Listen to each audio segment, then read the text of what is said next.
এসো সবাই, এক নজর দেখে নাও।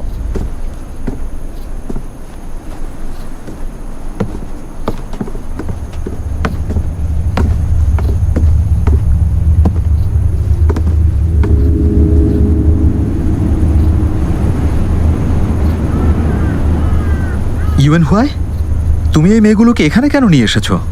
কি মনে হয় তোমার আজ কোনো সাধারণ শিকার হতে যাচ্ছে? আজ আমরা নেকড়ে আর মেয়েদের একসাথে শিকার করব। ওদের কাপড়ে কি আমাদের নাম লেখা?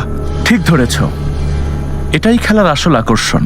সবার সমান তীর থাকবে, একজন অন্যজনের দাসীদের মারবে আর নিজের দাসীদের বাঁচাবে। বাঁশি বাজলেই সাথে সাথে খেলা শেষ হবে। যার দাসী বেশি থাকবে সেই বিজয়ী। কি নিষ্ঠুর একটা খেলা! এর মানে হচ্ছে নিজের দাসীদের রক্ষা করো, অসহায়দের হত্যা করার চেয়ে এটাই ভালো। আরে এখানেই তো মজা। কখন শুরু হবে? হ্যাঁ, খেলাটা দারুণ। ভাই শিফেং একদম ঠিক বলেছে। মানুষ শিকার করা এটা খুবই নির্মম একটা খেলা। এমন জঘন্য খেলা আমি খেলবো না। সঙ্গের সাথে আমিও একমত। চলো অন্য কিছু খেলা যাক। যাদের দেখছো ওরা কৃতদাসী, ওরা অপরাধ করেছে, সেজন্য মৃত্যুদণ্ড হতো। কিন্তু আমি ওদের একটা সুযোগ দিচ্ছি, যে এই খেলায় টিকে থাকতে পারবে সে মৃত্যুদণ্ড থেকে রেহাই পাবে।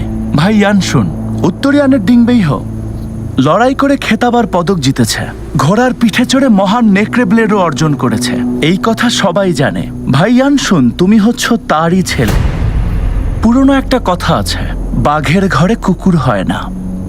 তুমি কি তাহলে বাবার সম্মান নষ্ট করবে? আমাদের পরিবারে সে অস্ত্র ব্যবহার করা হয় দস্যুদের শিরোচ্ছেদ করতে আর বিশ্বাসঘাতকদের শাস্তি দেওয়ার জন্য। অসহায় নারীদের মারতে ব্যবহার করা হয় না।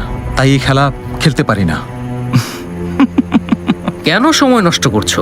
ইয়ানশুন না খেললে আমরা ওর নামে দাসীদের হত্যা করে এই খেলায় জয়ী হব। এত কথার কি আছে? খেলা শুরু করো, নেকড়েগুলোকে ছেড়ে দাও। আর একটু অপেক্ষা করি।